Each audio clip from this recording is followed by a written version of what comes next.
Hey World Vision fans, welcome back to another episode of War of the Visions. Today I would like to do a little deep dive into the Nier Collaboration weapons. There are two of them and we're going to see if they're going to be worthy of your crafting materials. And at the very end I'm going to do a little touch up on the freebie that we got from the bingo board. So let's go ahead and get into it.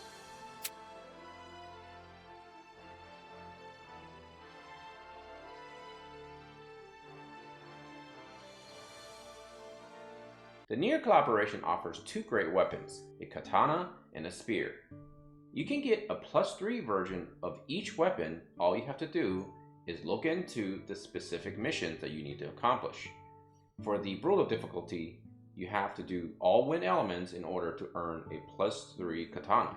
The thing is, you don't actually have to do all 5 missions at the same time. You can actually target each individual mission and try to accomplish that. Just bear in mind when you're getting the +3 weapon, there's a random subtype assigned to it. And then in order to earn the spear +3, you just have to use all lightning elements. Now let's go ahead and take a look at these weapons individually. Before we go ahead and cover either one of the weapons, let's go ahead and cover some basics. The first most basic situation when you think about it is not every player is going to be probably going after one unit or actually both units. And the thing is, even though 9S is absolutely free, given the fact that we're still in the midst of Final Fantasy X collaboration, there's a humongous chance that a lot of players are not going to be able to level up even just 9S. So this specific video may actually be a very good video for sort of information for those who are contemplating about crafting one weapon or both weapons. 9S is a free unit, but it takes quite an amount of shards to actually get him to be viable. Generally speaking, the baseline was level 89, but given the fact that EX now is here, it's possible that perhaps the new baseline is moved up to level 99. Now given that the fact there's going to be the bingo board, and if you get him to level 40, you can go ahead and obtain 40 extra shards for completing his story quest. So that will bring the total sum to 160 free shards. But we also get 80 shards for simply logging in. So that's a total of 240 shards, in other words, all the way up to LB3. So if you're the type of person that do not have a lot of viewers now in reserve to build more shards for 9S, you probably have to go ahead and reserve to stick him into the barracks and try to obtain 2 shards per day. And so that might take an awful long time. The thing is though, there is not many good ways to actually obtain shards of this unit other than perhaps from the Chocobo expedition.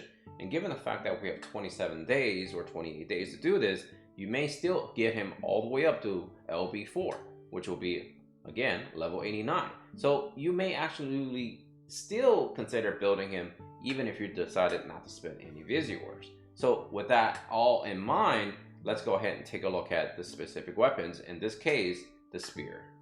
So here we are. We're looking at Cruel Arrogance +5.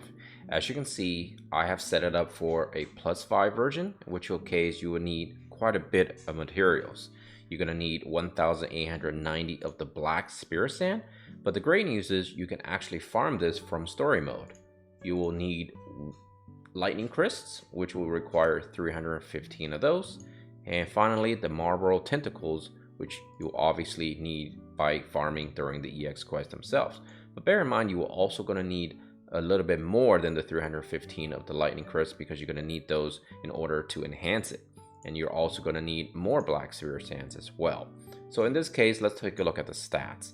A piercing attack up of 15 and a lightning attack up of 10 when you simply craft it to +5.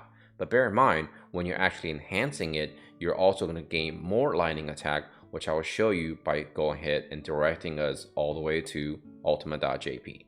Now ultima.jp does use Google translations because it is a Japanese website. So not all the translations are going to be flush. However, I'll go ahead and do the best I can in order to translate everything without actually having to look at the actual translation on the Google website. We're going to see that pierce attack will be +15 at +5 like I showed you earlier. However, one of the things about new equipment in this game is that you have to maximize the weapon, and then they're going to give you more bonuses. So in this case, it's going to give you a lightning attack of +30, which is actually really good. Now the recommended subtype is going to be assault. as you can see, is going to give you 145 attack, magic power of 10, which is not a big deal in this case, an accuracy of only 4, and a critical of only 4. But if you so choose to go for the different type, you're going to see that your attack will be significantly lowered at 116. However, you do get a 17 critical. And of course, finally, aim will give you an accuracy of 17, but at a very, very weak 101 attack. I personally agree with the fact that this assault type probably should be the best because of the fact that it gives you so much lightning attack. So another thing when you're crafting weapons in this game is to see if another unit in this game could actually also utilize that weapon. In this case, obviously, if you're not building 9S, you may be thinking about another unit. In this case, is going to be Elam or Alim or Alam. However you want to pronounce her name, it's up to you. But as you can see, she is a lightning unit and a spear user. So my suggestion is this weapon is going to be very, very good for either unit. And you might actually contemplate about farming 2 of them so they both can equip it on your team if you end up doing both units.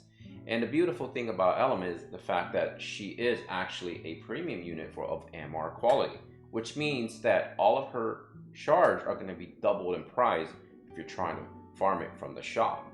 My suggestion is start farming her now and just use some of your hard node daily quests every single day, because in the future we're going to be getting, of course, the selection quests, which you can only use MR quality or less. My suggestion is go with her because she actually has damage that rivals of UR quality characters. Now let's go ahead and talk about the Virtuous Contract. And before we begin talking about this specific weapon, one must actually think about whether or not you should go after 2B, because there is going to be some tie-in with this weapon. So first and foremost, let's look at the actual +5 stats. Slash attack will give you 10, and piercing attack will also give you 10. And that's the thing with this specific weapon. It's very rare to find a weapon that gives you 2 types of attack, given the fact that most characters in this game do end up using 2 types of attack. But is that going to be a case for every single samurai sword wielder? And I guess we can take a look at that as well. First and foremost, 10 slash attack up isn't as your basic norm, because most weapons in this game at MR quality are going to most likely give you 15. And the same thing goes with 10. But I guess to see the fine balance of this weapon, you're only going to see +10 for each specific attack type. Again, I also like to do this because you get to see all the materials that you will need to actually farm. The good news is you can actually farm the Velvety Fluid simply from different scenarios in the story mode. Of course, you have to farm the Wolf Fang specifically from this specific EX1, or you can try to accumulate this from other types of EX quests coming in the future, which essentially means you may be a little bit restrictive on this specific material, alongside with, of course, the Light Crest. Now let's go ahead and take a look at the different stuff that we'll be thinking about in terms of subtypes. Once again, we're going to now resort back to Ultima.jp. At Assault, which is recommended, you'll get a base attack of 192. That is actually really, really high. The accuracy is 4 and critical is 5. Again, none of those really make that much of a difference. We're really just essentially looking at the base attack power. The critical is the other recommended type, still getting a 153 solid physical attack power, and it gives you additional 20 crit and of course accuracy of 8.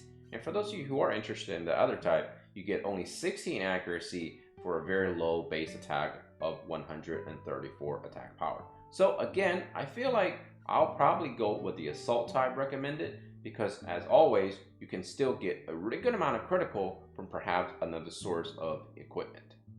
But the good news with farming this weapon is the fact that Mr. Rob himself also can utilize a weapon that both gives slash and pierce. And since Rob is getting the EX treatment, and he is actually considered one of the better DPS units in this game, he is actually maybe a consideration for that specific weapon. I'm really glad that we go ahead and did both weapons. Now let's go ahead and spend a couple of minutes discussing Pot 153, which is a one-time only item that you can obtain from the bingo board. And I gotta be honest, this little cute little accessory is actually pretty good. And let's take a look at it when it's maxed out. You get a unit attack resistance of 8, you get HP of 305, a defense of 10, an accuracy of 14, and finally agility of 6, which I think this is where it's going to shine a lot. This is a really good item for both defensive capabilities and of course landing hits capabilities. Most likely really good for a bruiser type or perhaps even a tank. Awesome item. Thank you, Mr. Hiroki, and of course to the designer team. Now for my final thoughts. Now I understand that most likely everyone is going to be farming the quests for this specific collaboration because chances are you're going to be farming for those medals to get some of the goodies out of the mock shop.